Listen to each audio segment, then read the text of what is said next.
Trustees of Zionsville Community Schools. Recognizing that we have a quorum with all 5 board members present, please join me in the Pledge of Allegiance. Pledge allegiance to the flag of the United States of America and to the republic for which it stands, one nation, under God, indivisible, with liberty and justice for all. Thank you. We will pause for a moment of silent reflection.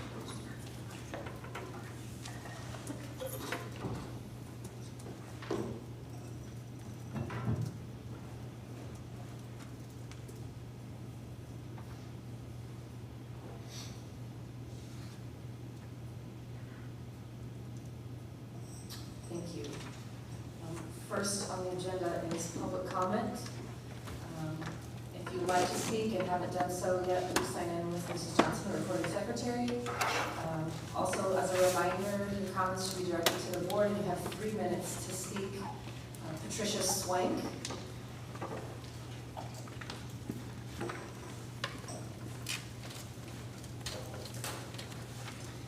Hello. I'm here to share my son's experience with the hope that it informs future decision-making around academic flexibility, specifically for students pursuing specialized career-aligned opportunities like a private pilot license or PPL. Before the 2024-25 school year, my son requested to attend school on a part-time basis to dedicate time to earning his PPL. That request was ultimately denied. According to the school's response, the initial request was denied because aviation was seen as a personal interest rather than a viable career path. And the appeal was denied after considering admission criteria for only one university rather than a range of aviation programs. While not explicitly stated, I suspect his junior year status played a role in the decision. Notably, junior year is a critical period for students intending to apply to competitive aviation colleges, since some place significant value on students already having flight experience or a PPL. Labeling aviation as a hobby missed the reality of my son's commitment. Over the past 2 years, he has pursued his aviation goal through campus visits to flight programs, regular flight lessons, and an ongoing mentorship with a Delta Airlines pilot. These efforts represent a serious, sustained pursuit, not a passing interest. It's also important to note that collegiate aviation programs vary significantly in their expectations. Indiana has only 2 universities offering bachelor's degrees in aviation, and both have acceptance rates of around 10%. Purdue University values rigorous, science-related academic preparation and acknowledges a PPL as helpful. By contrast, Indiana State University heavily weighs practical aviation experience, including FAA written exam completion and flight hours. Their admissions system ranks applicants with a PPL among the top 20% of candidates. Additionally, they value business coursework to support a double major in aviation management. Pursuing a PPL is a rigorous and time-intensive endeavor, typically requiring between 60 and 80 hours of flight training. Although my son made substantial progress during the summer of 2024, accumulating nearly 20 flight hours, he was able to log only an additional 15 and a half hours throughout the subsequent academic year, for a total number of flight hours below the FAA's minimum requirement for certification. His full-time academic schedule significantly limited his availability for flight lessons, most of which must take place during daylight hours, putting him behind the pace needed for certification before college applications are due. This delay may impact his competitiveness for programs such as at Indiana State, where early flight experience is considered a key differentiator in the admissions process. I hope my son's experience encourages ZCS to revisit its approach to part-time academic requests for all students, not just seniors, with clearly defined career goals. Thank you for your time and thoughtful consideration. Our aim and remain hopeful that ZCS will continue evolving to support students as they prepare for a broad range of meaningful futures. I'm happy to entertain any questions or feedback you have. Thank you. Is there anyone else signed up to speak? Is there anyone else from the public that would like to speak? If not, we will move to the next item on the agenda, the superintendent's report. Good evening, board members and members of the public. Thank you for being here this evening. We are off and running with the start of the school year, and just to provide a brief snapshot tonight, you'll see posted on the slide our enrollment numbers. This includes our preschool through 12th grade and beyond for those students we serve through their 22nd birthday. So you can see we're just over 8,000 students all in every day coming through our doors, which is an exciting place to be. And even though we continue to add in new enrollments each and every week, the few days just before our first day of school, we had 7 new registrations for kindergarten at Eagle Elementary.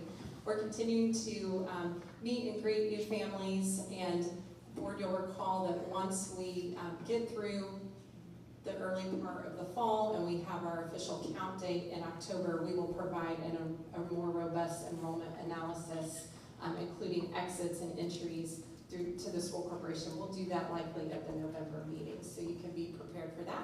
Just wanted to provide a snapshot for look at our students, and we're at that 8,000 mark. It's really important for all of our staff and our educators to be thinking about our students not as a number, but honoring their experiences and their expertise and thinking about how to best serve them as individual people. And one of those things as well that's important to think about from an individual perspective, at the July board meeting, we talked a bit about the accountability model that is a draft form right now for all of our schools across the state. The State Board of Education is considering what all measures need to go into a model of school accountability. And since that point in time, there's been the ruling that has been put out that goes through all of the various calculations. And I'd like to ask Greg McDaniel, our coordinator of school services. He spent a great deal of time in recent days really unpacking what this initial first draft rule looks like. So I'm going to turn it over to Mr. McDaniel, and he's going to give us just a bit of highlight. It's hard to balance. This gets really in the weeds very, very quickly. And so he'll provide you with some thinking as we've analyzed this to provide robust feedback by the August 22nd deadline. Mr. McDaniel, thank you. First of all, this slide, we start talking about school accountability. There's a difference between school accountability and the grading process. They're 2 different vehicles. One represents the other. For example, you've all dealt with and been involved with new high school diploma. That's an example of school accountability. We have courses that are now required by the state of Indiana, such as personal finance. That's school accountability. We have just wrestled with 3rd grade reading and those testing. That's part of school accountability. What we're entering now is a stage of grading which represents those things. So there's a huge difference between those 2 elements. So what we're going to work today is more along the line of those things that the state has represented through the school grading process. There's still some things hanging out there. Like school board, as a state school board, is really interested in communications and how do we grade students' communications. That's not represented here, so there are things that are not there, but a lot of things you'll see, yeah, we've done this before, but you'll see some challenges with that as well. So we jump start. The deadline for the State Board of Education is in December to actually pass the rule. Okay? You keep going down that slide and you'll see that the school accountability is actually going to take place in the fall of next year. That means that we're going to be graded on this year's information. So you think about that for a second. I want to give you an example, an analogy here. We were very fortunate and did great work because when we looked at our reading results, our reading tests, we had the opportunity to put things in place, and we were fortunate. We had great leadership, great parents, great teachers. Everything came together well, and we know that all those kids passed, right? But it's because we had the opportunity to actually take action. We are now setting a system that's changing the goalposts in the middle of the school year, so there are going to be things that we have not had the opportunity to respond to. So I think it's really important that we start looking at this and say, you know, when we have opportunity, we respond well, but when they change the goalposts, it's going to create some problems. And I think it's fair to say, not just for ZCHS, ZCS in general, or the state of Indiana, I think it's fair to say those old-fashioned things we looked at, those old traditional things we looked at and said, here is our school grade, those may change. I don't think the new process necessarily will represent historical results. It may, but it may not.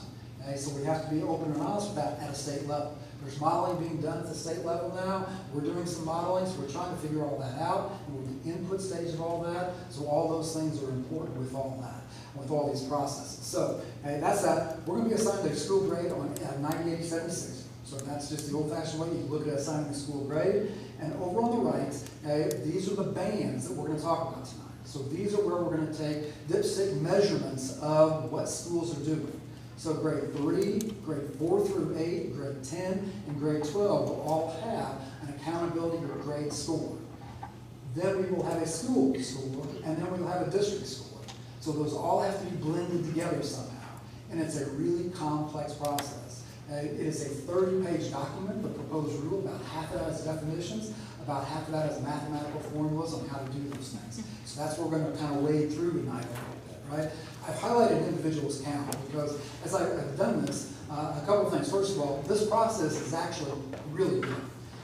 It is something the state has spent a lot of time on, and we can debate and discuss and argue about the goals and the things they're measuring, and I think those are valid arguments, ones we need to continue to make and continue to consider. But the actual process that they have designed is very thoughtful, fully thought out. I just wish we had another 6 months to implement it. But it's a very unique thing, and it's a strong thought processing via what they created, right? The other thing that I've highlighted that for is, I saw somebody say this, and then I have said this in my own processing, and that is, hey, this student's score is a good way to say this, but I've said things like, okay, that student's value is, or that student is worth, because it's easy to talk about numbers and kids that way, and if I do that tonight, please forgive me, because I really feel, Ms. Devereaux says frequently, words matter. And I don't want to ever treat our kids like a commodity, and I think we're starting to see some of that language that this has created. This is kind of a commodity thing, and that's not what it should be. So, hey, let's start jumping into some of these things. That wonderful vehicle is what we're going to get to, but I want to kind of foreshadow that a little bit. That's where we're headed with all this. We're trying to understand what that is, because this is the visualization of those 15 or so pages of mathematical formula. So that's what we're going to break apart tonight, look at tonight. So we're going to look at a couple things. We're going to look at academic mastery and what academic mastery means. We're then going to look at additional knowledge indicators. So we're going to combine those two things to build that chart. So we collectively are building this chart together. So bear with me. If you have any questions, say, hey, Greg, can you stop for just a second? I don't get that. It's taken me a long time to get here, and I'm still not sure I got it. So there we are. All right, so this is what we're looking at, those two factors. Can I ask one quick one? Yes. Sorry, that's me. 3, 4 through 8, 10, 12, is there any science behind that as far as we know? For example, the 10th grade, just an example, it really measures what goes on in the 9th grade. And there is a huge amount of research that says students who start 9th grade well perform better through high school. So I think that those bands are there. I think also, straightforward, I think some of those have been to mirror what already exists. So some of those are mirroring iLearn bands and what we're doing with iLearn that already exists. One of the things you're going to see is something about biology testing. I think that's included in part because it's already there. So I think it's both. I think it's the necessity of what we already have and not trying to change the system too much. At the same time, trying to recognize some of the research. Okay. I had a question about that. Sure. So is that to assume that each of our elementary schools will be evaluated based on their third graders only? So entire Pleasant View's third grade will represent Pleasant View's entire school grade. We also have that 4th through 8th grade. You have to worry about that 4th grade too. But in essence, yes, that's the banding that we take place. So the 3rd grade band is really almost a representation of what happens in 1st and 2nd grade. Because part of that, as we go through here, part of that actually includes the reading component, the reading assessment, I read. So for us, our 5th grade is being included with our middle school scoring. I know that's what makes us, we're a little different than other Yes. districts, but okay. So the band is 4 through 8, so 5 through 8 would be included in that band. Okay. Okay, so this is basically the formula. It's a pretty easy formula, right? It's the devil's in the details, and that's where the challenge comes in looking at this. Not only looking at this, but how those interrelate. So that's what we're going to look at. We're going to look at those 3 elements and how they produce a school grade. We're going to start with academic mastery. So we start looking at that. This shouldn't look that unfamiliar. So we have the grade bands of there, 3rd grade, 4th, 8th, 10th, and 12th. So that's what we just discussed a little bit. And you can see the main academic mastery. That's different from the other box we're going to talk about. But the academic mastery standards are I-Learn. So I-Learn for 3rd grade, it's I-Learn for 4th through 8th grade. You go to 12th grade, it's SAT. So those are things that are already in play, things we've already done. There's going to have to be some nuances. There's going to be changes with SAT and how that's banded, because that doesn't exist right now, and the way they want it to exist. So there's a lot of familiarity with this. So that's the comforting thing with that. If you look at the 10th grade, that's 9th grade on track. That's kind of new. And that goes back to your question about why are we doing this? Because they're concerned about 9th grade being on track. So that's going to be one of our standards. So if we look at all this holistically, you examine that, that chart is applied to every one of those grade bands. So what we're trying to do with those grade bands is to look at a kiddo and say, that student fits into one of those 3 bands, right? So don't worry about the numbers right now. I'll explain those in a second. But that means if I am a student and I take I-Learn, I'm going to fit into one of those 3 bands. So that's at or above proficiency, approaching expectations, and below. So every kid in the district on some kind of standard, some kind of academic standard will be placed in that. Because all of this is really a student-based thing. It is a collection of points. Every student is worth a point or more. And so you start looking at times 50. What that means is you're going to see this throughout here. There are multipliers. So what are we multiplying? One student times 50 equals 50. It's as simple as that. If you have 10 students you're talking about, it's 10 students times 50. And so it's just that mathematical formula you're going to see repeated throughout all this. Okay, so let's take a look. We've looked at all those. Let's take a look at that 9th grade, because it is a little bit different. So we're going to focus on that one. And we're going to focus that on the rest of the presentations. Okay, some of these are more complex, but every one of those grade bands has something unique, has something special, or has something that you kind of scratch your head about, right? So it's all there. So if you look at the 10th grade, so let's take a look at that. Now let's just do a couple students here to get involved. So we're going to have a couple of mock students. So we're going to say Karen and Greg. Okay, makes sense, right?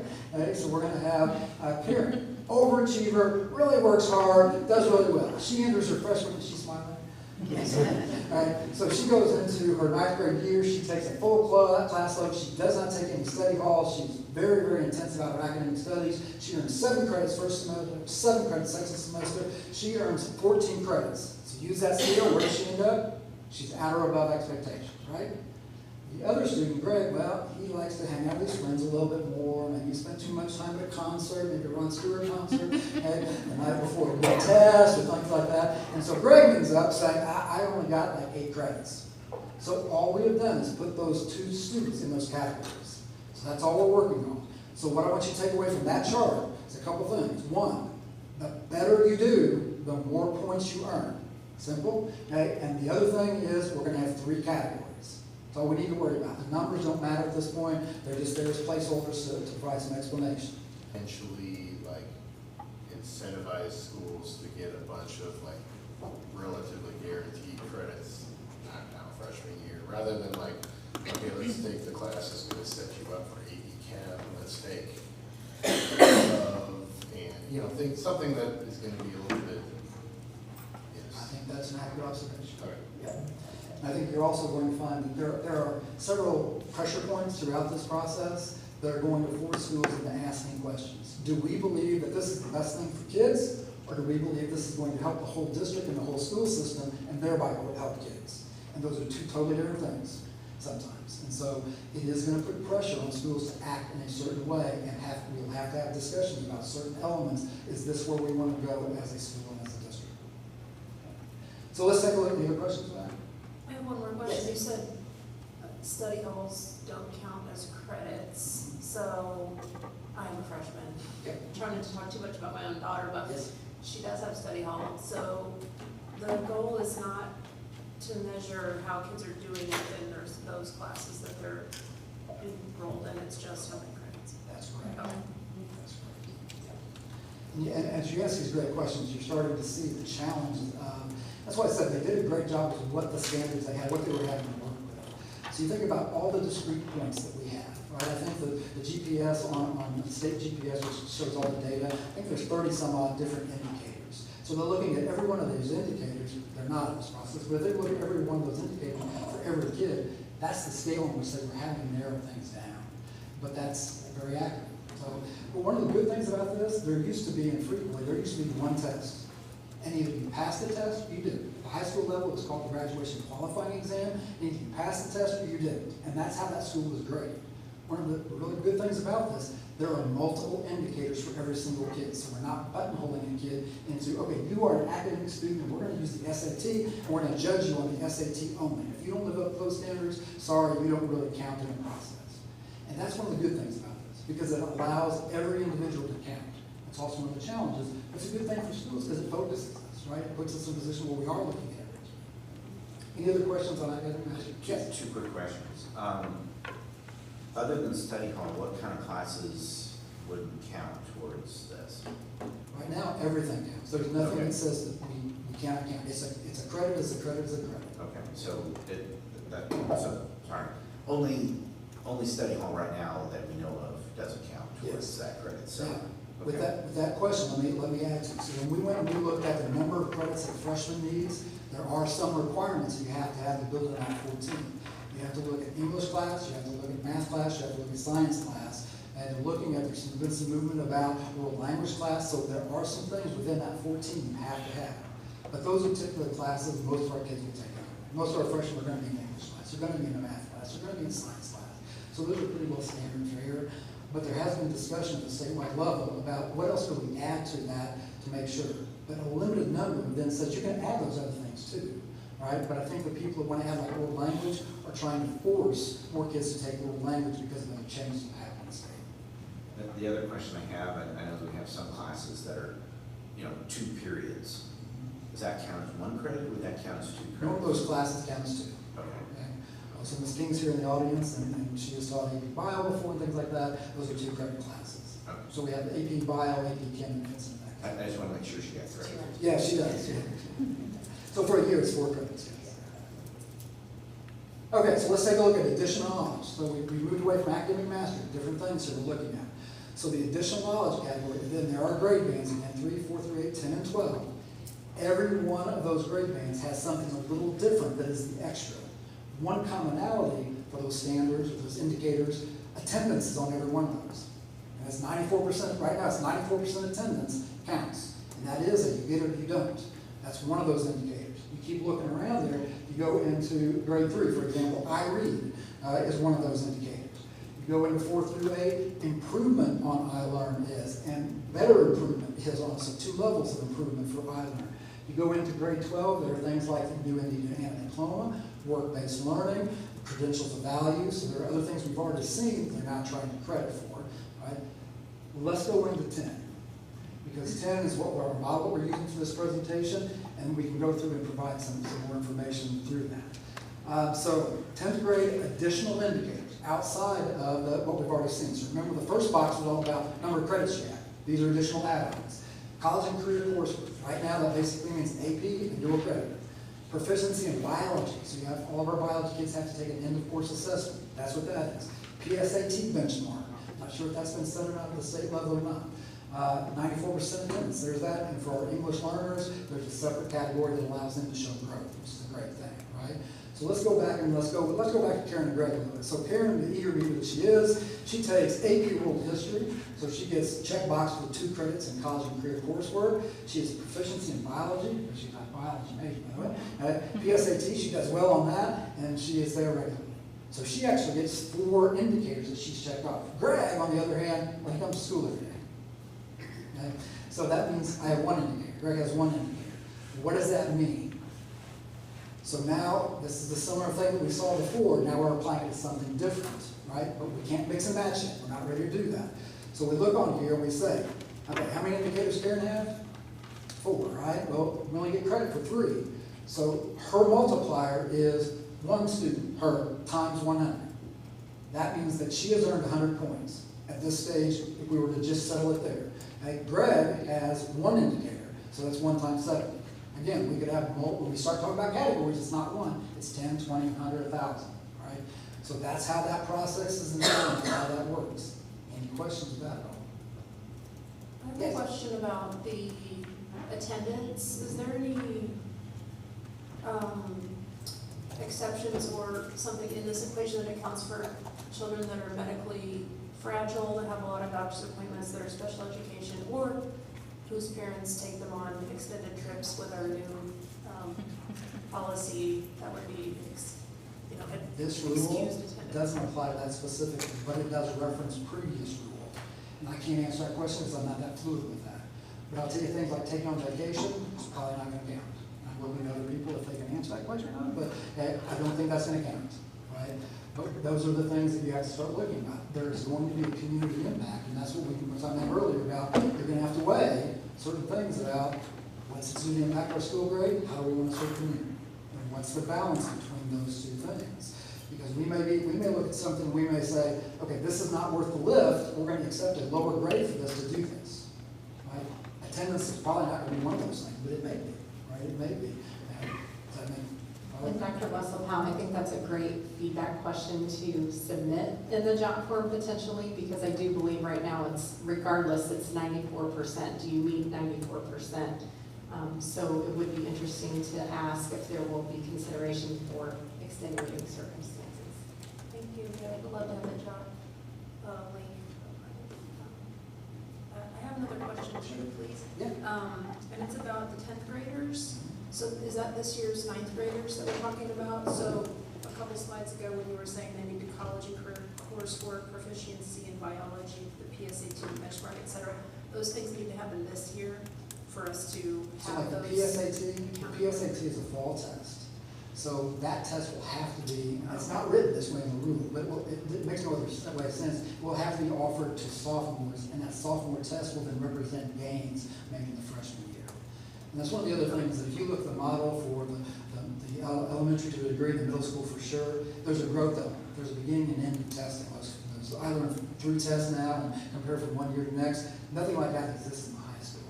So there's nothing to compare PSAT and SAT, but they're really different vehicles. And so it's hard to do that. But yes, so we're going to look at those things occurring in the freshman year. That's what that's what the state's trying to do, is put pressure on schools to make sure students have academic experiences during that freshman year, which can be good pressure on kids. I would just hate to see children who are in the first cohort be penalized in some way if everyone's actually getting a grade, or if their school is getting a grade and they're really the guinea pigs in some of these processes. So that's really The good thing is this, when I'm presenting this, we're talking about parent grade as individual students and groups of students. There is nothing that's linked back to another student, an individual student. okay. So I think when school grades are figured, somewhere there'll be a master spreadsheet that does all this, but it will never be published. It will never be released. There's no value or worth in that. So kids will be shielded from that. But that's why I started out part of this is we have to really focus hard on this idea of these are students who are worried about their growth. I mean, the idea of strong everybody and early belongs, that's our part, right? This is something we're having to do to check boxes, but also to strengthen the school in the eyes of others. So there's got to be that balance, but in no way will it track back to another student. And I can see schools, when we're looking at Greg and saying, okay, we need to get you some help because I'm worried about that school grade. But it's up to our professionalism as an individual to say, I want you to take more classes, it's better for you. Other than, I want you to take more classes, go and score higher, right? But I'm sure there will be some schools that have to respond that way. Right? Luckily, we usually don't fit in that category. I don't think we're in that. I was gonna say, it'll be the kids that come after them if it has an impact on school funding that get penalized for attempting the experiment. Yes, good point, yes. I guess just a clarification question, because you alluded to growth in iLearn. You're talking about raw scores, not percentile growth. I do not know the answer to that. I do not know. Because then we're being punished if kids start out in the 98th percentile. How do you grow much from there? And that has been an impact for us historically with some of the assessment, that due to the performance level of our students, there's not as much growth potential with some of our higher performing students that we've seen. All right, so on that slide, we've kind of taken care of those indicators, what those look like. So we've carried the 2 boxes to worry about, academic mastery, we touched on additional knowledge. The unique thing about this is these 2 interplay with each other. So we have to figure out how these 2 interplay with each other. So that's what we're going to do next. So you take a look at this. Let's go back to Karen and Greg. So remember, Karen Because all we're doing is combine these two bids. Karen was, what, at or above expectations, so she's in that row. So we're gonna follow that all the way across. She had 4 indicators, remember? That's only counts 3, so she has scored 100 points. So we cross-reference those 2 things. What we haven't shown is Greg down there is in the second line, right? Whereas Greg didn't do as well. He was approaching expectations, and he only had 1 indicator. So I can't read that from you. Is that 60? 60. That's 60 points. So Greg's score is 1 times 60. That's all this is. But we're going to take that from that 1 and 1, Karen and Greg, we're going to take it to an entire band of students in a school. And then we're going to take that in some way to the entire school, and we're going to take that to the entire district. We're not finished here, but is everybody, that's the essential to understand before we move to this next slide. Okay? Okay. Right. So we're back to this slide. Great. Okay? So you take a look at it. We've taken a look at academic mastery on the left. We have taken a look at those additional indicators on the top. Right? So now we're ready to do something with this band of data. We have 100 students represented here. Let's just take a look at part of this. So there's the approaching group. So that's one set of 3 cells, right? So we have in that area, 5 students were approaching proficiency in academic mastery, and they had 0 indicators. Now that's where some of this want to be made clear with this. It's not clear in all this. So if I get 0 indicators, does my academic mastery count? Yes. And here's how it counts. So it really is academic mastery plus the others. So that 0 there, that first column with 0 indicators, that's representational almost exclusively of your academic performance, right? So that means we multiply that third, that group of 3 cells, we do that all over that spreadsheet. So what we end up with are things like, okay, number of students at above. So there's that. We have to move that all over. So you get 40 kids. We have to do the same thing with scores. And we have all the scores on the right. We have to calculate it going down. So we have a total of 100 students, and they scored 7,450 points. Now, that sounds good. Everybody good with that? That's a C. Now, what happens? How do you calculate a grade? The hard work's over. Hard work's over. How do you calculate a grade with that? Okay, it's simple division. So we had the formula is points divided by students. We had 7,450 points divided by 100 students. That's 74.5 average points per student. We put that into our scale on the right, and this band of 100 students earned a C. That's how it's done. That's how it's done. And we are in the process of digging in more into this. Ms. Deborah and I have a webinar tomorrow we're attending about for the Principals Association to work with that. We're working with other school districts to try to flesh this out. So there's more work to be done for sure. But we wanted to give you kind of an overview because we know it's going to start hitting the news. We are in the period in which we can put evaluations. So we want to get in front of you and explain this a little bit. I'm going to turn this back over to Dr. Kalpofer to wrap up. Is there anything else? Any other questions before I turn that over? I have a question. Yes. About our reporting. What are we giving the state? Are we giving them that final spreadsheet, or do we need to give them supporting data somehow? About 5 years ago, this is rough. Schools could kind of say, yes, state, we are doing that. And there was virtually no way to track it. Over the past 5 years or so, there is very little data that the state doesn't already grab and own. Very little. Almost all of that they already have access to, and they already gain, and they already manipulate. And that has caused, we've seen an increase in Mr. Layton's staff because there's a need for that. We've seen an information need because the state is mandating that. And just to editorialize a little bit, it used to be that the state would have to look at those reports in the same way we would, which is look at every single indicator by hand. But now the state can run one report and say, okay, school, we would need to know why that one piece of data for that one student is not accurate. And that means we have to spend staff time, sometimes hours, looking for one single data point. And that's why it's become very cumbersome to do those sort of things. But I don't think we will have to report anything. I think this will all be grabbed, and most of this information already exists on the GPS system, which is the state's view of what each school is worth, what their scores are. So they've already got the vast majority of it. The challenge is, when figuring out this is, you see like there are 5 indicators, and there are 3 that count. Students have choice. How do you determine, that's why it's almost impossible to come up with a projection. Because you can't, it's hard to predict what students will do. Because there are choices to be made. And the other thing, we really don't know the impact of the new diploma. Again, reinforce that. We are changing the rules in midstream. And we should expect they're going to be challenged with that. And I hope there are going to be schools that just say, oh, this doesn't bother us at all. I hope we fit in that category. And there are going to be schools that look at this and say, we've never done anything above a C school. We're now an A school because the rules changed. And they were doing things now that the state is grading on. But that helps with the answers. Anything else? It'd be really hard to manage community expectations. I mean, like a C may be a great grade, Right. but traditionally, maybe not have been thought of. And we are in hope that in their modeling, and I don't think it's their goal to do that, but I've never been involved in a school improvement state-driven process whose ultimate goal is not only to evaluate the school, but to push a specific way of processing schools, right? So we've already seen that with the Indiana New Diploma. Right? We're going to have a new diploma that helps kids, but it's also trying to push forward the values and goals, no judgment there, push the values and goals of the Indiana Department of Education, state legislature, and the Indiana State School Board. So there's never been, in my experience, there's never been an opportunity when those weren't combined. We're going to evaluate schools, but we're also going to push what we think schools should go.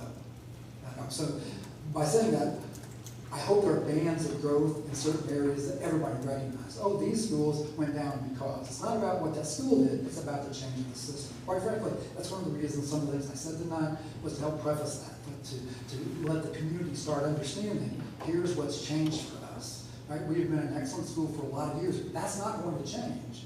But the way we grade us is going to change. And that may or may not impact us. But again, I harken back to that. Our experience with our third graders and the iRead, when given the opportunity to respond in meaningful and timely and given enough time, we have responded well in this district. And that's always been the case since I've been here. And I have no doubts that given enough time, the middle school staff, high school staff will respond in meaningful ways that will make this all right. But there will be an implementation there. I have no doubt. Now, what the result of that implementation is, it's hard to project. Just hard to know. Have you done any, oh, I'm sorry. Have you done any modeling? So maybe taking.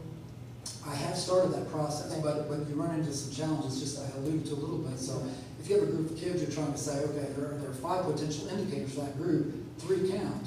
Then you have to say, okay, 94% attendance is one probably all of them are going to come close to. So that's the group. Then how many of those 94% are going to pass the bio-ECA? But we know how many kids pass the bio-ECA, but we don't have the reference, but how many kids that have 94% and bio. So you start that, and then you add a third layer to that, the projections get really shaky really quick.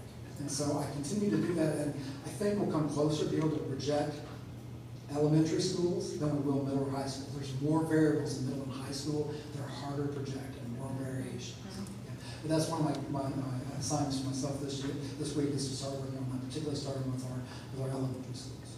Mrs. Asham and I am aware that one of our HCC peer districts did have the opportunity to have some modeling done with the Chief Innovation Officer, who's really supported a lot of this work at the DOE, and that resulted in some eye-opening data and feedback of the end result because the school letter grades were significantly lower with what they had historically been. So I do believe that that feedback is likely going to inform what the second draft will look like.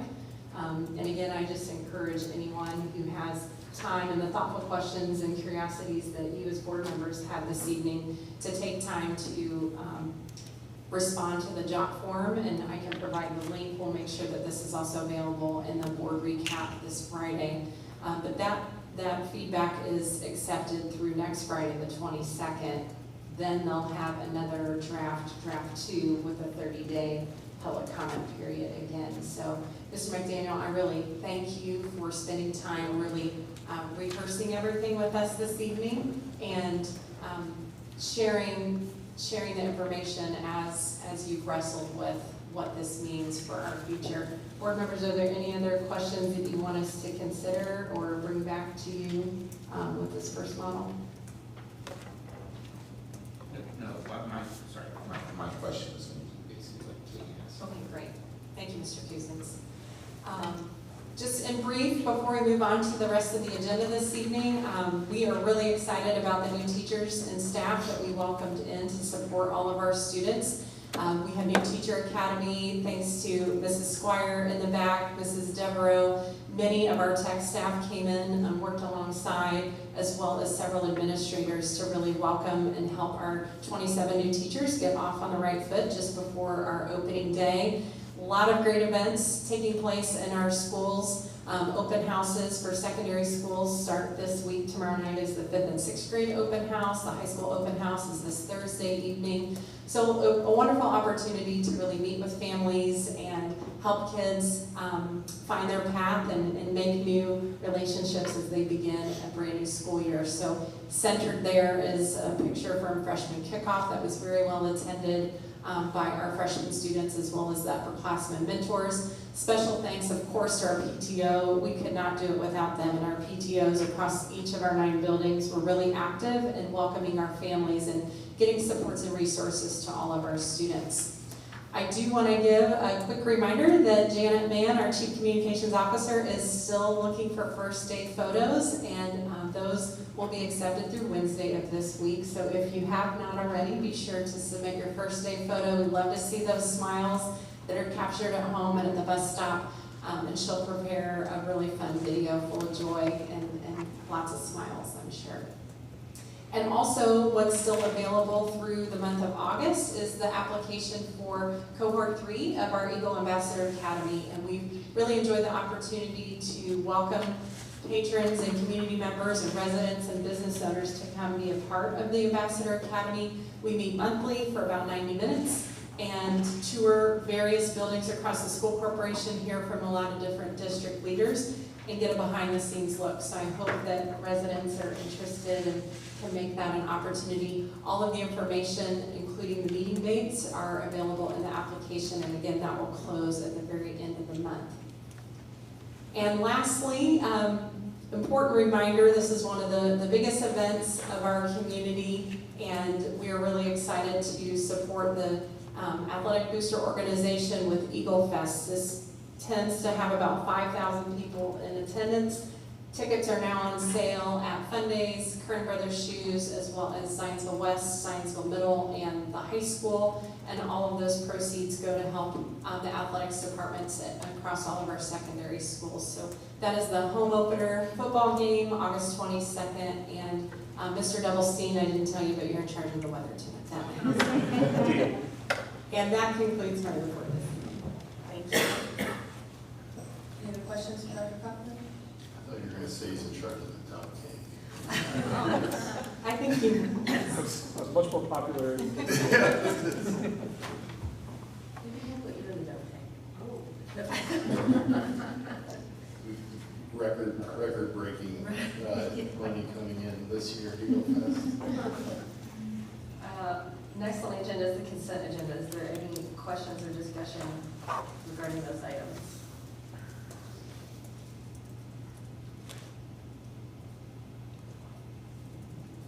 If not, I would entertain a motion.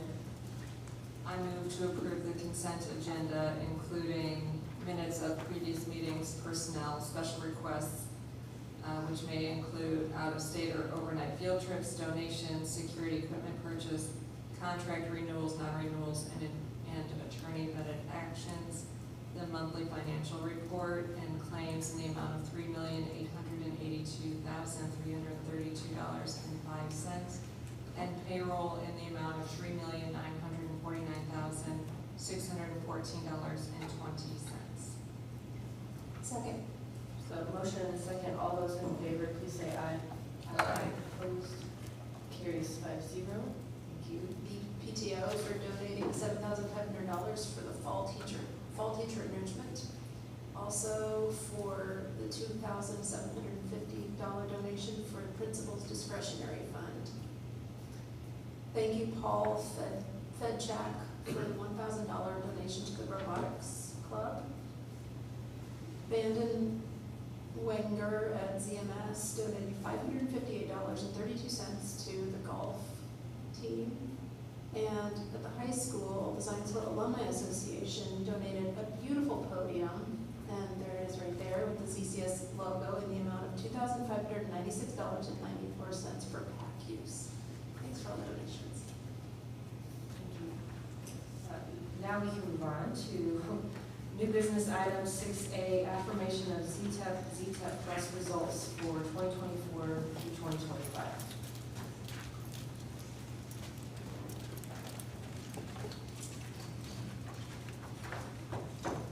Good evening, board. I'm going to come up here. It's easier to see you than reaching around from the edge of the table up there. This is our annual report that is required by law. We need to share with you the finalization summary for the ZTEP, our teacher evaluation summary, where we ended the 24-25 school year. So we ended last year with a little over 78% of our teachers highly effective, a little over 19% of our teachers effective, 0.008% of teachers improvement necessary, and 0.004% teachers ineffective. That result is where we ended in May. It doesn't mean that all those teachers have returned for the 25-26 school year. These results are very similar to the results we've had since we started our teacher evaluation process, which went way back with RISE and then moved into ZTEP, and then ZTEP Plus was added as well.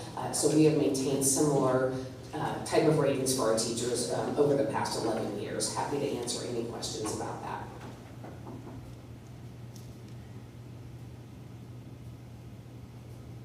Okay, the second part of the required reporting is about the upcoming year. Typically, I would just tell you we're going to continue to do the exact same process that we've done for several years, but I'm going to tell you about a new process that we have done. Over the last 2 years, as Becky and I have gone around and done the listening tours at schools, along with our leadership team meetings, and then just individual conversations I've had with teachers around the district, teachers have said that they have really enjoyed ZTEP and ZTEP Plus. It has served us well, but they felt like we are at a point where we needed to change and to support their professional growth and development in a different way to meet the student needs. So we spent the last year meeting with 23 teacher representatives from all 9 buildings, along with building level leadership and district level leadership, to talk about and look at some nationally and internationally recognized teacher evaluation models. What did we want to see in a model, and where did we want to end up? And so we ended up with a model that's called the ZCS model for educator growth, which is our new teacher evaluation plan, ZMEG. In the new plan development, again, we met from October of 24 until April of 25, and I want to thank, again, all of these teachers and administrators coming in and putting in all this extra time after school hours, after teaching all day. They came into this room and met with me and Christine Squire for a few hours every meeting, and we really appreciate their input.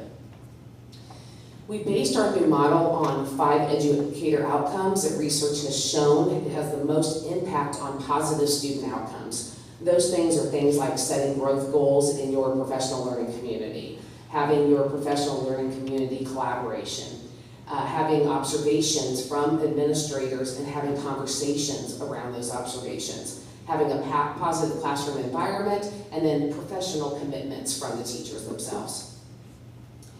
In our new model, here are some of the highlights of things that we will be doing, and we've just started doing this school year in August. Each teacher will have 1 growth partner. That is their evaluator. It was really important to us that if we're looking at a growth model, that we don't call the person collaborating with teachers an evaluator, so we came up with a growth partner. All teachers will stay on our ZTEP rubric. We are not changing the rubric this year. We are keeping our rubric we've had for years. We're going to spend this year actually working on the process that we developed. At the same time, we'll be taking a small group of those representatives to start developing a new rubric that we'll implement next year. Every teacher will set a PLC goal and a professional goal for themselves. The professional growth partner will go through, do a walkthrough, at least 3 walkthroughs in their classroom. Those could be for a few minutes up to an entire class period. They will also have a beginning of the year conference, a mid-year conference, and the evaluator will also be in their PLCs twice this year to see what is happening with their professional learning communities, what work is being done, and what the goals are there. Anyone who is new to ZCS, not necessarily new to teaching, but new to our district, we will also do a 30+ minute observation in addition to all that is listed up here. That is a summary of our new ZMEG model. Happy to answer any questions.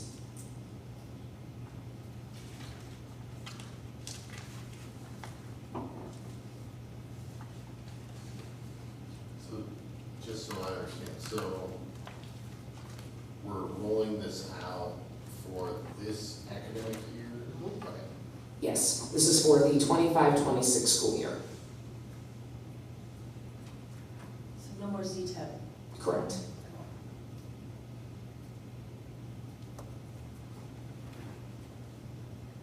And if I may, I'd like to thank Cindy King as well as Christine Swire. They co-presented all of this information and reviewed how the model would work for all of our new teachers. They spent considerable time sharing what that looked like, so thanks again, Cindy, for being part of that. Could you define a little better what a growth partner is? I'm not quite sure I follow. That is just the new name for their evaluator. Okay. So those are all administrators in the district, our evaluators.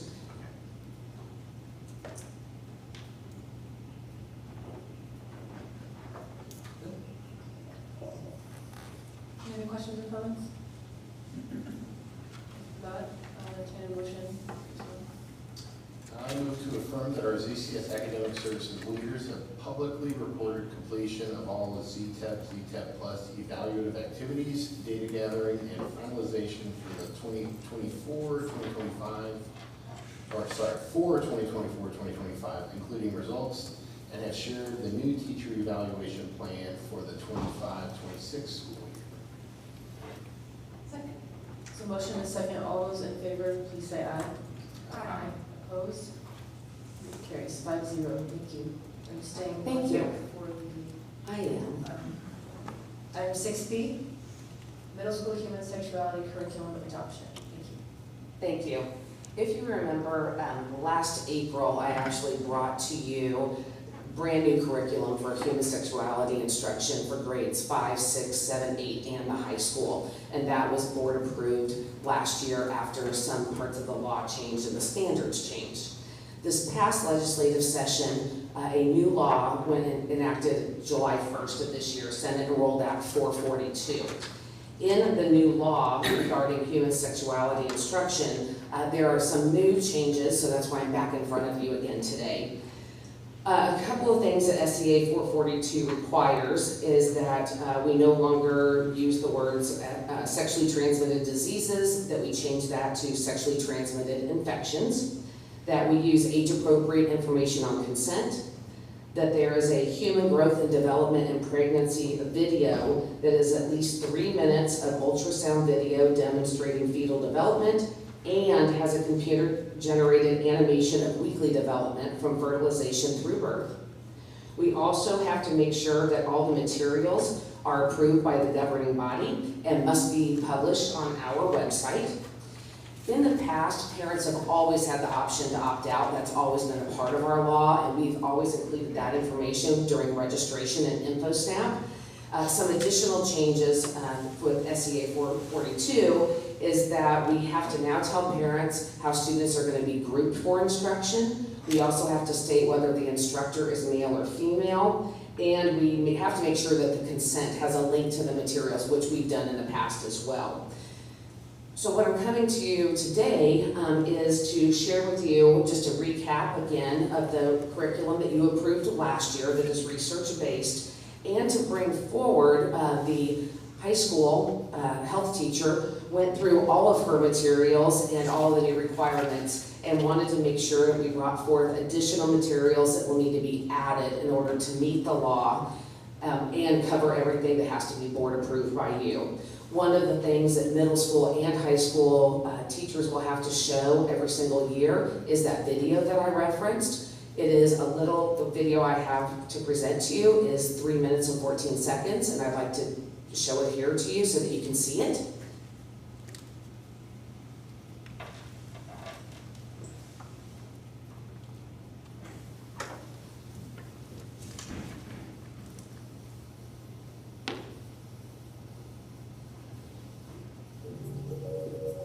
Over 3 million babies are born each year in the United States alone. While the number of births, customs, and traditions vary from culture to culture, the developmental process is essentially universal. Derived from the Latin word pregnatum, meaning before birth, pregnancy is the period in which the fetus develops inside the womb. Typically lasting around 40 weeks, Human pregnancies are divided into 3 trimesters of 3 months each. Pregnancy begins in the uterus, where a sperm fertilizes an egg. If the sperm carries an X chromosome, the baby will become female, while a Y chromosome will result in the baby becoming male. The fertilized egg, or zygote, divides repeatedly as it travels through the fallopian tube, implanting itself on the uterine wall to form both the embryo and a specialized organ known as the placenta. Found only in eutherian or placental mammals, the placenta will manage waste and provide key nutrients, oxygen, and hormones via the umbilical cord. The brain, which will continue to grow and develop throughout the pregnancy, makes up nearly half of the embryo in these early stages. As the eyes, nose, ears, and mouth, along with all major organs, continue to develop in month 3, the baby will begin to look more and more human with each passing day. The second trimester lasts from weeks 13 to 27. The fetus will more than double in size during this time, and soon its movements may be felt by the mother. Hearing first develops around week 18, but the fetus will not respond to sounds outside of the womb until approximately week 25. Starting at week 28 and lasting up until delivery, the third trimester is a time for final touches such as eyelashes and taste buds. With most major development complete, the fetus will gain nearly half a pound a week. To make room for this rapid growth, the mother's internal organs adjust significantly throughout the pregnancy. Dropping lower into the pelvis, a fetus typically turns heads down in preparation for birth. Most bones will have hardened by this time, though the skull will remain relatively soft to ease the delivery process. Labor is divided into stages, beginning with the dilation of the cervix and resulting in the delivery of both the baby and the placenta. Despite thousands of years of human pregnancies, scientific understanding has only recently begun to catch up, leading to an increase in success and safety for both mother and child. As our understanding of pregnancy continues to develop, so do technology and reproductive medicine, with much more in store for the future of pregnancy. Thank you, Jane. There are a lot of videos out there. What was important to me and why I'm recommending this one is not only does it meet the requirements of the law, it is also produced by national. Our lessons you previously have approved are research-based and medically accurate as well. If you decide to approve on all of these supplemental lessons for human sexuality instruction, it's going to be important to me that we do several steps. First of all, to follow the law, we'll make sure that all of the instructional materials, including this video, are posted on our website for easy access for all parents. All of our 5th through 8th grade parents and those parents having a child at the high school who takes health class have already opted in or opted out of human sexuality instruction when they register through InfoSnap. But if you decide to go ahead and approve these additional materials, including this video, it's important to me that we give parents another opportunity to opt in or opt out of this instruction. So we would be notifying all parents through an email from me about the additional lessons with links to all of that, including the video, and then parents can choose to opt out just like they always have in the law, but I want to give parents a second opportunity to do that. We do not do human sexuality instruction lessons until after fall break, so we have plenty of time to notify parents again and give them an opportunity to review the materials and decide if they want to opt out. The only other thing that I want to make clear is for students in 6th grade, we will add an email to parents of 6th graders that adds this particular sentence. There are 2 lessons in 6th grade health class where students are separated by gender. These lessons will be taught by a teacher or counselor of the same gender as your child. All the other lessons, our kids are together, but I want to make sure to point out to 6th grade parents that there are 2 lessons where kids are separated. And then again, we just want to make sure parents are well informed, have access to everything to make a decision about whether they want to opt out. Happy to answer any questions.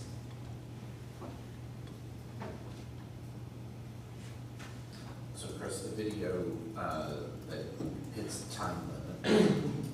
I think from the angle here, it looks like in the lower corner is the ultrasound portion of it. So do we have to highlight that to parents, students, whatever, that hey, that's what that video is, or all we have to do is show it? No, we just have to show the video. It has to have all those components in it, so that is why this video hits all the requirements of the law.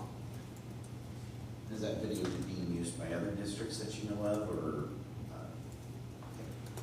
Yes, actually, you may or may not know, every single month in a meeting with, it used to be Hamilton County Schools and me, Center Grove, 20-some plus schools. We've all been sharing ideas and finding videos that meet the law and that are medically accurate, and this video has been approved by some other school districts as well, and that's why I'm bringing it here tonight too. I don't have any questions. I'm just excited that we've moved on to this curriculum, because I think it's a big improvement on what we've had in the past, and I think our kids deserve that. So.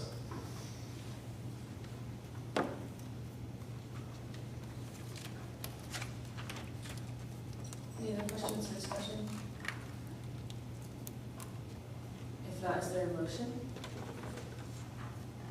Move to approve the adoption of supplemental human sexuality instructional materials and procedures as presented. Second. Motion and second. All those in favor, please say aye. Aye. Opposed? Carries 5-0. Thank you. Thank you. Next on the agenda is new business item 6C, permission to advertise the 2026 budget. Mrs. May. Good evening, Board. Tonight is the first step in the public portion of the 2026 budget process with the permission to advertise. This advertisement is required by statute. The Form 3 showing our budget estimates and the maximum levies needed to support that budget will be advertised along with the budget bus replacement plan and the capital projects plan on the Department of Local Government Finance's official website, as well as our own 10 days prior to our budget hearing on September 8th. You may recall that we can never go above the advertised amounts, but we can always lower them. As such, our advertised budget has been prepared in such a way to leave us the flexibility to adjust as our estimates become known, allowing us to obtain the financial levy responsive result we desire. At this point, one of our largest unknowns is our certified net assessed value. This amount has not been released by the DLGF. Based on recent years, we're probably 6 to 8 weeks away from receiving this number. Those counties who have been released already are seeing amounts ranging from a decrease of 5% to an increase of 20%. So as such, it leaves us with the prudent course of advertise high and adjust later in the process as needed. If you have any questions on the advertisement of our budget, let me know.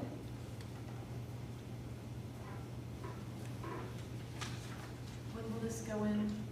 We're just putting this on our website now, right? Yeah, we don't have to publish this in the paper anymore, so it'll be on the DLGS website and ours 10 days prior to September 8th.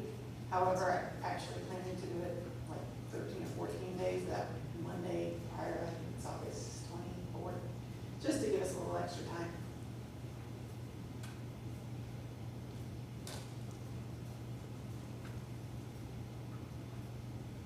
Any questions? If not, is there a motion? I move to authorize permission to advertise the 2026 budget along with the bus replacement and capital project plans as required by law. Second. A motion and a second. All those in favor, please say aye. Aye. Opposed? Carries 5-0. You're staying up here. I'm assuming that means you're going to do 6D, acceptance of extracurricular account end of year report. Yes. So before you tonight, for review and acceptance, are the annual reports of our 9 school-based extracurricular accounts. These reports reflect the financial transactions for July 1, 2024 through June 30, 2025. These accounts are handled at the school levels, monitored by the district, and audited by the State Board of Accounts. These usually represent the transactions from events, fundraising, other areas like that, field trips, a lot of in and out to do the extra things that are schools. We don't get to opine, you're just accepting that they've been completed. They're just for and given to your this board. review and accept. Any questions? Now, is there a motion? I move that this body received the SA 5-1, SA 5-3, and SA 6 forms for each extracurricular account of the Zionsville Community Schools as presented in accordance with the direction of the Indiana State Board of Accountants. Second. So a motion and a second. All those in favor, please say aye. Aye. Opposed? It's 5-0. Thank you. The next item on the agenda is the ZEF donation approval. So before you tonight is a request to continue our past practice of making a donation to the Zionsville Education Foundation for $10,000. This helps support their mission and the wonderful work that they do in our classrooms, for our teachers, and for our students. If approved, this donation will be paid from our Extended Services Fund, not state dollars or tax-supported funds. Any questions?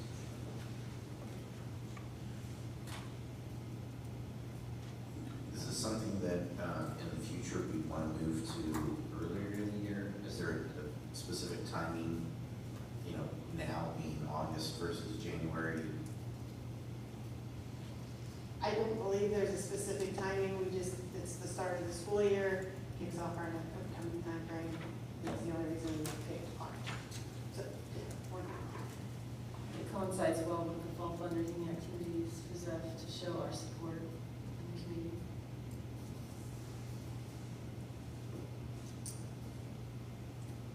Any other questions or discussion? If not, I'm going to entertain a motion. I move to approve the donation of $10,000 to the Zionsville Education Foundation. Second. So motion and a second. All those in favor, please say aye. Aye. Opposed? Thank you. It's 5-0. Thank you, Mrs. May. While we're moving on to the next item, I do want to express again, thank you, board, because every January you have the opportunity to establish the salary and decide whether or not we will take said salary. And as a board, you've collectively continued to negate that opportunity. And again, I want to express as a parent as well as an educator, thank you for your support of Zionsville Education Foundation, because they truly help bring a lot of benefit to our students and our classrooms. Thank you. Next on the agenda is item 6F, request to purchase CCHS media furniture. Mr. Thank you. Mason. As that picture of the baby was up there for so long, I was thinking about how much longer it will be until that child makes it here to the high school. And over the last number of years, as we finished out it's just what popped into my head. I have a kindergartner, maybe that's what I'm thinking about. That in having finished up the large renovation and addition here at the high school several years back, we've taken the opportunity with remaining bond proceeds to update and enhance furniture offerings for our students. One area that we have not yet done was in the media center here at the high school. I can attest that while our children seem remarkably kind to the furniture in that space, I don't see a ton of graffiti all over it. I was used to all sorts of things being carved and written on furniture. When I was in high school, I don't see that here. Maybe it's because it's clean, but I choose to believe that our kids really just do a great job. Noticeably faded, noticeably worn, noticeably well loved and used. And so with additional remaining proceeds, we come here with a recommendation to update and replace that furniture. Especially notable that Mrs. McDaniel in her presence here and her thoughts about how we can provide large spaces for supervising larger groups of students. We're grateful for that and the opportunity to wait until she's been here for some period of time to make some good choices there. So the recommendation before you is for a total cost of $145,438.32. Do note in your item that there's a tariff surcharge of $3,519.59 due to some items being manufactured outside the United States. But we recommend this for your consideration and approval. Happy to answer any questions, of course. Does furniture include things like bookshelves, or is it? In this case, it's really about student seating. There's some presentation items, some seating that will allow for some collaboration, some different study types of seating, but it really is about, this is not bookshelves, this is about student seating. The old furniture was from 97, 98. I mean, some of us graduated high school then, and we know that was a few years ago. Just Barely. just past. Only yesterday. Are you gonna repurpose that, or will we see that on a, As I look at this furniture, I suspect that, well, in the recommended motion and authorize and declare to be surplus. I do not believe as I look at the furniture that it's particularly desirable. But we typically do have a period of time where we store it and offer it around if others would like it before making some other choice. So that would be our normal practice anyway. The 145 includes the tariff, right? Yes. Yes. can they get it to us in a timely manner, or are we seeing delays? We are not yet seeing delays in these things. One reason to bring it to you now is that we'd really love to have it in place for next school year. So this is just a really large window to schedule that. We also are starting to see not only tariff surcharges, but now that we have passed the date where many other tariffs are in place, we're starting to have some uncertainty about pricing. So we'd love to lock in the price, get it ordered, so we aren't worried about that further down the road. Any other questions for Mr. Goldstein? If not, is there a motion? Move to authorize the leadership team to proceed with the furniture purchase for ZCHS as presented and to declare the furniture being replaced as surplus. Second. So a motion and a second. All those in favor, please say aye. Aye. Opposed? Thank you. Carries 5-0. The last item on our agenda for this evening is item 6G, consideration of the Early Learning Center Educational Services Center construction. Yes, thank you, Board, and thank you for the opportunity to present these items to you. Of course, we've been in quite a long journey on this project. We've been before you a number of times, going all the way back to the financial aspects of this, working with Mr. Quaggenbush and his team, and of course, the approval process and other images that you've seen, other kinds of things. And we just want to recap a bit of that here before we get to the recommendation. So we'll remind you that as we do periodically, at least every 2 years, and we did here for 2025, we'll work with the IBRC to look at the projections we have for our enrollment. And thus far, as Dr. Coffin mentioned earlier in the meeting, we do appear to be within some amount of accuracy there. They're continuing to hold. And we do continue to see in yellow and red areas around our district where we have issues of capacity. In particular, in middle school and elementary school. And so we have proposed these several months this project to help not only provide a purposeful space that's designed and intentionally for some of our youngest students, but some relief for capacity in our elementary and middle schools, and with the ESC component here at the high school as well. And so why have we been working on this process? Why has this project been before you? A long timeline needed for those larger considerations, those larger builds that could cost substantially more. To return 19 classrooms in elementary school to K-4 instruction, 5 classroom designs in middle school for ZMS students, and to provide that space for our youngest children in our community that's designed for them and their own needs. Reminder that we've shared this as the location that we have in mind, and indeed we've been working with the town on this location, and should you approve it, we have earned the amounts of approvals that allow us to build here. We're pleased with that.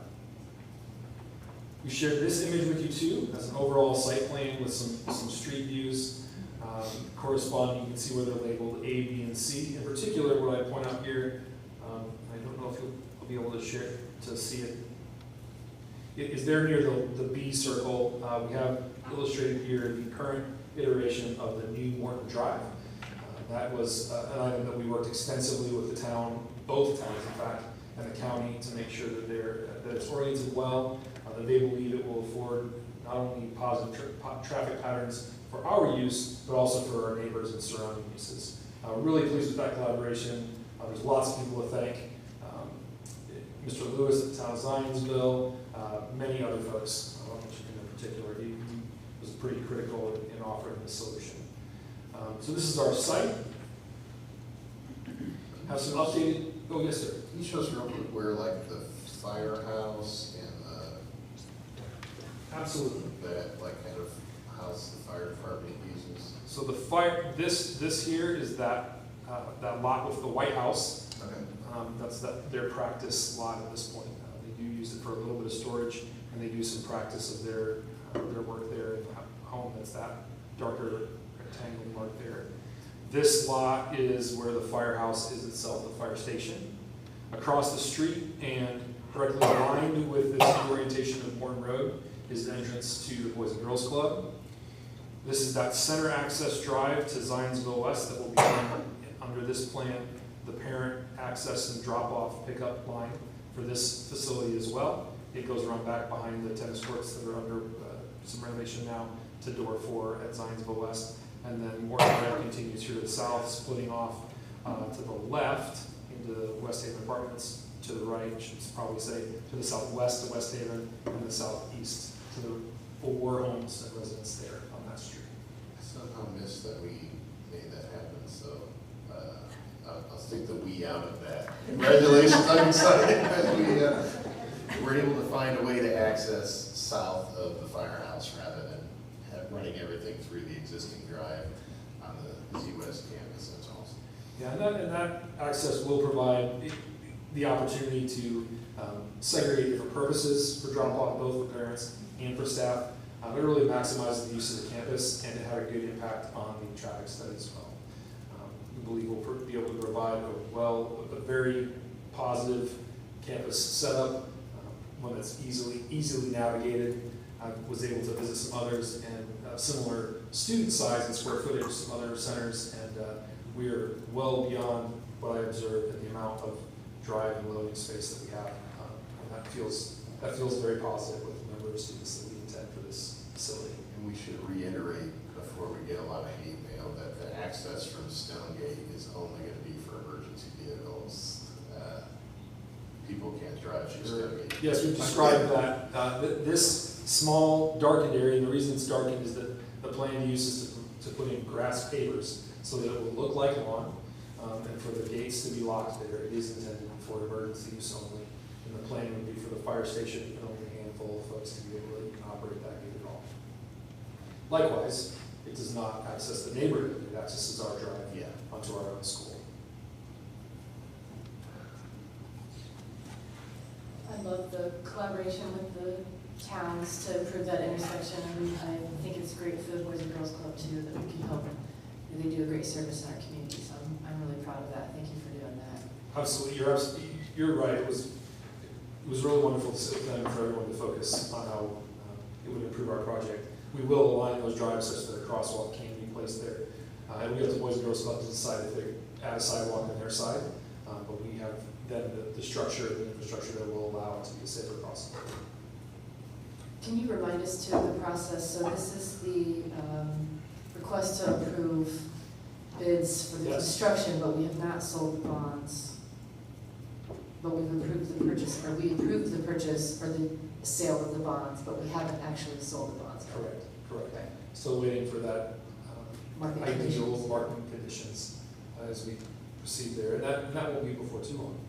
We did just participate in the ratings call with S&P last week, so that should be forthcoming, the date to sell the bonds. Any other thoughts or questions on this slide? You have some updated artistic artwork. I said artistic and artwork because I want to emphasize that this is artwork. They look really nice and they look like photographs, but they're not. They're still renderings. So a new look at the front or the early learning center entry and the daycare playground here in this image. And you can see here the area to the right, which is in the southwest portion of the building, where daycare may enter and where adults will be located here for the office. That's that employee daycare. Those employee daycare classrooms are here on this lower level, and they open into the daycare playground. It's a little bit hard to see because we have chosen a bit more decorative fencing to obscure some of that view. We want to make sure that we're providing some obstruction outside the view. Landscape will provide additional layers of that too that are not on this image. In this image, you can see the learning community for the preschoolers. So that's the 3 and 4-year-olds here. They're preschool classrooms. They're the learning community, and then the playground area that goes between each of these extended learning communities. Not only is there the manufactured area where there's equipment and different play apparatus, as well as a manufactured surface, but there's large areas of green space, trees, mud, all the sorts of things that are really important for learning when you're that age. Continue. All right. Looking inside a classroom, and again, although there's still tweaking this, colors, there's a few other elements that are not quite, that are not exactly represented in this artwork. You can see how we have multiple surfaces for seating, both hard surface that's more easily cleaned, as well as a soft surface, different seating locations. There's the display easel there, as well as bathroom, hand washing. We will have some food service here in our classrooms in the preschool areas. That counter space helps us with that. This door here leads into the adjoining restroom area that is shared between 2 classrooms. There's some storage included, and you can also see we've chosen to provide a lot of windows into the hallway again for observability. Questions here yet? All right, and inside the multi-purpose spaces, try to use a lot of wood in our design. I believe that as we're trying to, on the campus, use a lot of grasses and prairie grass for a lot of, there are maintenance reasons for that, but also for the setting. Natural environments, useful and important. We're going to bring some of that in the design with the wood elements. You can see that this is a location where we could use indoor recess, where we can have larger gathering opportunities, even for multi-group instruction with larger amounts of students. Really excited about this space. It opens directly into the playground areas to the right in this image, and then there's also the entry through which students will come as they enter the building each morning and then as they leave, so that they can have that one unified, that learning community that feels like a smaller portion of the school within the larger school. This image is a little bit of a unique one we haven't been able to show yet. And this comes from maybe above the staff parking lot at Stonegate. An aerial view that illustrates not only where you can see the learning communities, those 3 pods that are there, the preschool offices to your left, which is the south, and then the ESC portion that's upstairs, the second floor. You can also see the boardroom there in the 2nd floor to the northwest on the right. You can see how it fits within the overall neighborhood a little bit. The fire station isn't on there, for instance, but some of the neighbors are. You can see where their homes are. And the parking lot configuration there with the updated Morton Drive isn't quite accurate, but it gives you sort of an idea of how it fits here on the campus. The other thing that's illustrated here are the solar panels. Remember that when we looked at that earlier, they were blue in an earlier iteration. This is a much more accurate color. The intention is still that they provide some of the same benefit to us from a utility perspective. And so I've included that previous slide where we illustrated how trail side utilities from both the electricity and gas perspective are there on the far left.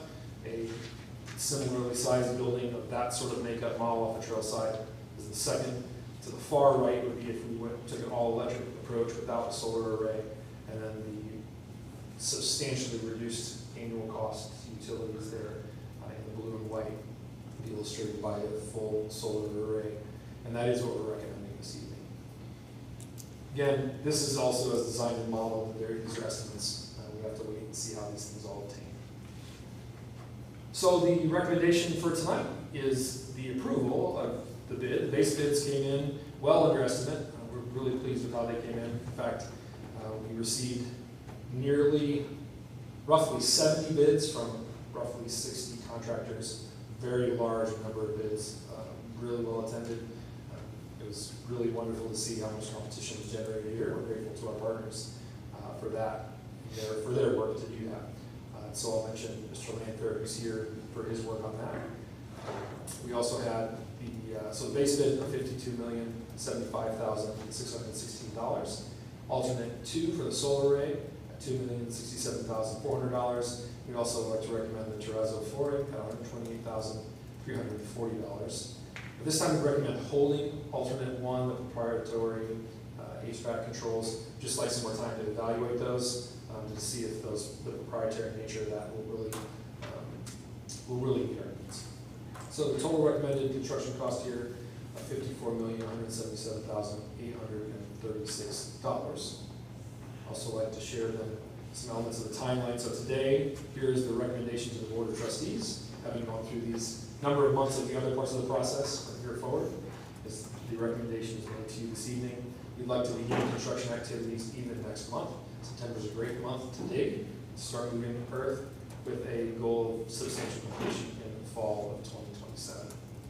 I did mention Mr. Lanford for his work on the financial part of this. I would be negligent not to mention Ms. Jeanette Moline, who's the principal architect from Fanning Howey on this project.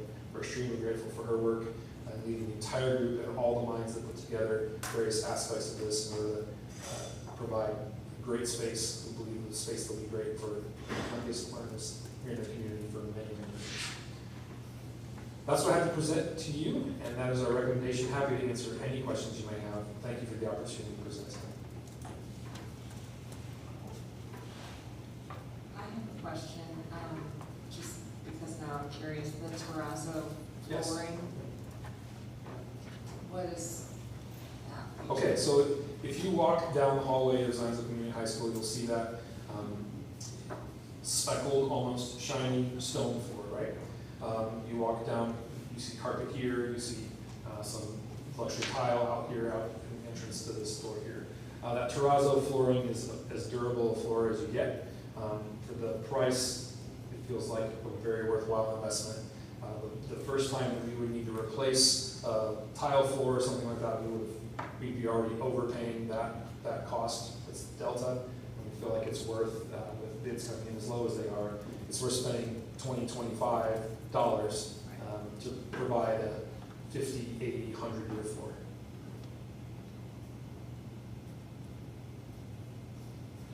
Quick reminder, I guess, is there opportunities with looking at some of the spacing in there that there's rental opportunity for community members needing, say, a larger rental for hosting, I don't know what that might be.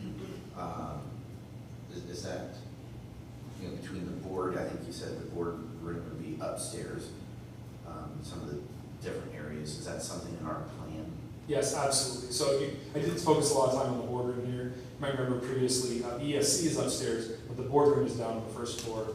And it provides, it's substantially larger, have the opportunity to divide it into multiple spaces, which not only gives us the chance to do some of our own professional development a little more efficiently and have additional meeting space for our own use, but for some of the groups in town who might need a larger space than is available now, absolutely it'd be something that we would work through and want to help with. Yes, we typically run that through our rentals, and that would be something that we'd be able to look at. Since you're speaking about some revenue generation too, I might mention that we envision this building having a role in our camp, a place for our preschoolers to be while they're on that campus. As we look at that summer camp, happens in Zionsville West very frequently. Another location so that not only can we provide, again, students a place that's more intentionally designed for them, but might open up some other spots for some of that revenue generation in that large event that we run out on that side of town each year.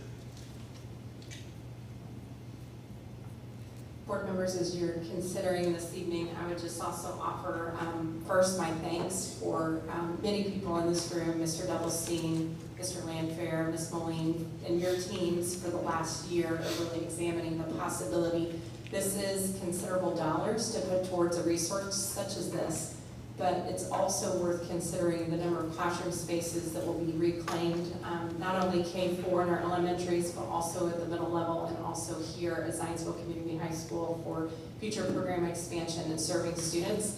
Doing so really pushes off the need to build the third middle school, which we know a neighboring district is currently doing at the price point of $140 million, and also then pushes off the need to do redistricting, which we know is can be an ugly word and a very difficult enterprise. And so I appreciate the thoughtfulness of looking at how we can meet the needs of the community in a very thoughtful way and also expand capacity in our current 9 school buildings. And it's also an important initiative of the Boone County Early Learning Coalition. They're really looking at expanding quality as well as quantity for early learning and childcare across Boone County. So I appreciate the many hours of many thought partners that have taken a look at this potential project to bring to you for consideration. Yeah, I'm excited. I think it's a no-brainer to, provide high-quality, affordable preschool in our district. It's a big investment in the future of our students. And I was thinking the same thing, like, what's an elementary school now? $150 million probably, right?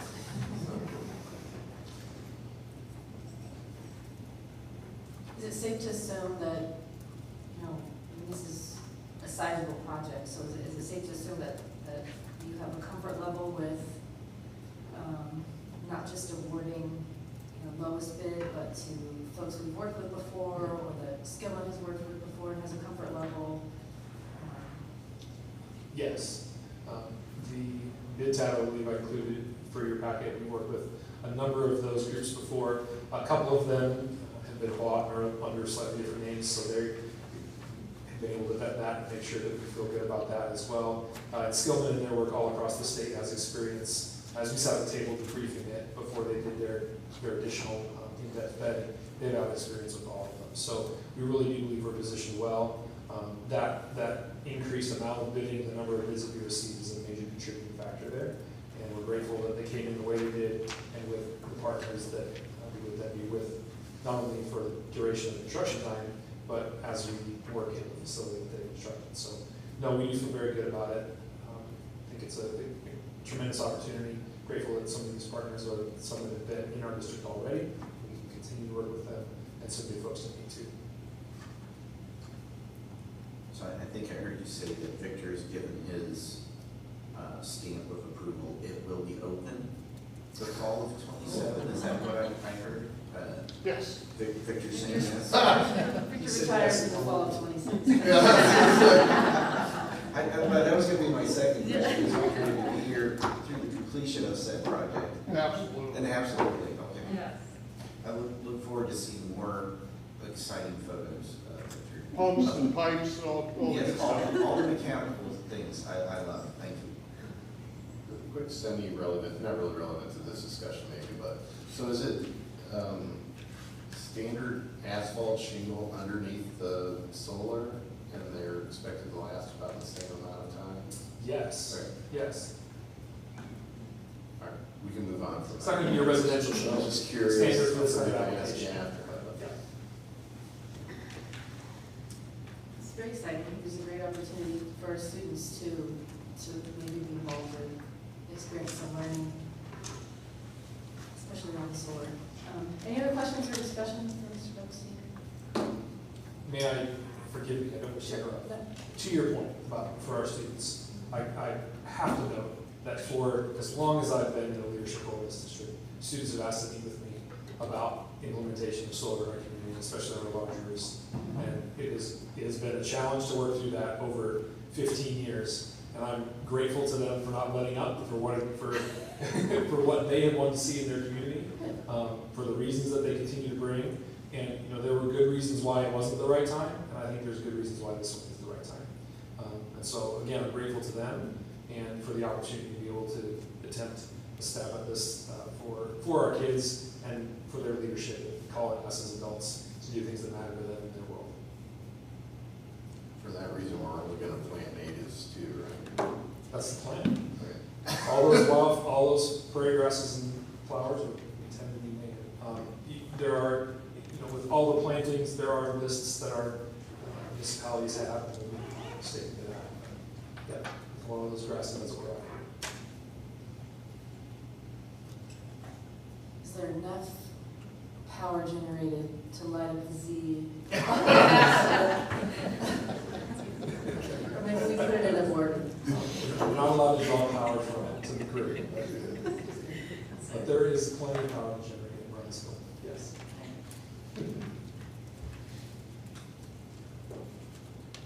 Is there a motion?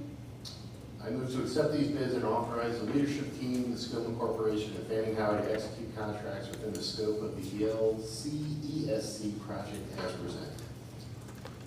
Second.